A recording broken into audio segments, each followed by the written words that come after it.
ક્રિષ્નમ hospital women's hospital છે. Doctor Milki Patel એ ચલાવે છે એને. કોઈ બી વિમેન્સ બીમારી માટે એ gynaec she is the best. અને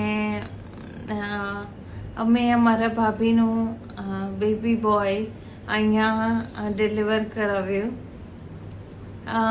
ધ સ્ટાફ ઇઝ સુપર. અને અમારું જે બાળક થયું છે ભાભીનું એ બી બહુ હેલ્ધી છે. ઇવન મારા ભાભી બહુ હેલ્ધી છે. મારો સ્ટાફ જે છે એ બહુ જ હેલ્પફુલ છે જે બી છે. અને doctor Milki Patel she is a very special doctor. Thank you.